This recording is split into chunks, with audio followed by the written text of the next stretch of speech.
Hi friends, welcome to Zeenathsworld.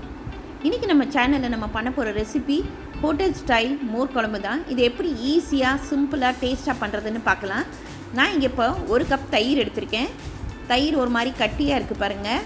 அதுக்கு நம்ம mixie ஜாரில் போட்டு தண்ணி எதுவும் ஊற்றிடாதீங்க.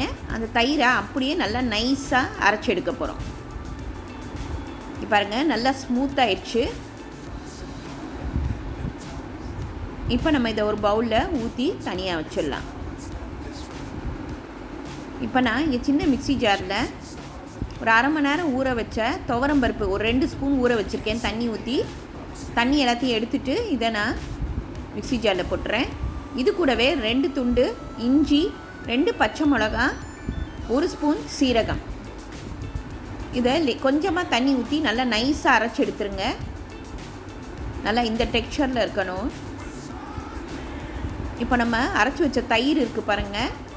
நம்ம இந்த அரைச்சி வச்ச அந்த மசாலா இருக்குது பாருங்கள், துவரம்பருப்பு எல்லாம் சேர்த்து அரைச்சோம் பாருங்கள். அதை இதில் போட்டு நல்லா மிக்ஸ் பண்ணி வச்சிடணும்.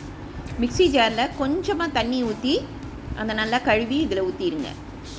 இப்போ இது ஒரு ஓரமாக இருக்கட்டும். நான் இங்கே பேனில் ஒரு 2 ஸ்பூன் எண்ணெய் விட்டுக்கிறேன். எண்ணெய் நல்லா காஞ்ச ஒன்று 1 ஸ்பூன் வெந்தயம், 1 ஸ்பூன் கடுகு, பெருங்காயத்தூள் 1 ஸ்பூன் போட்டுக்கோங்க. இது கூடவே கருவேப்பிலை வாசனைக்கு போட்டுக்கலாம். ஒரு 6-7 சின்ன வெங்காயத்தை தோல் உரிச்சுக்கோங்க.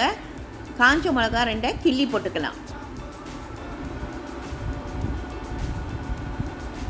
சின்ன வெங்காயம் தோல் உரிச்சதை போட்டுடலாம்.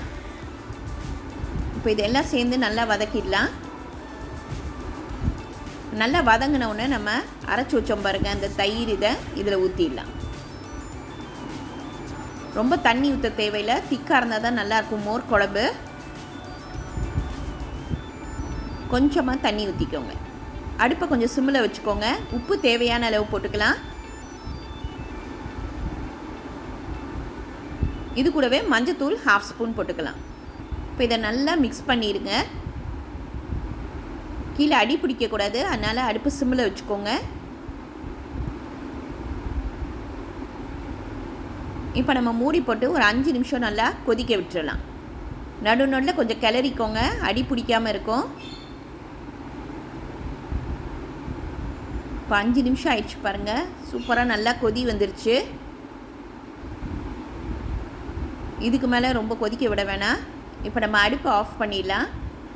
ஃபைனலாக நம்ம கொத்தமல்லியை தூவி விட்டுடலாம். சூடான சாதத்துக்கு இந்த மோர் குழம்பு அவ்வளோ டேஸ்ட்டாக இருக்கும். ஹோட்டலில் சாப்பிட்ற மாதிரியே இருக்கும் மோர் குழம்பு. ரொம்ப ஈஸி. ட்ரை பண்ணி பார்த்துட்டு சொல்லுங்கள். தேங்க்யூ.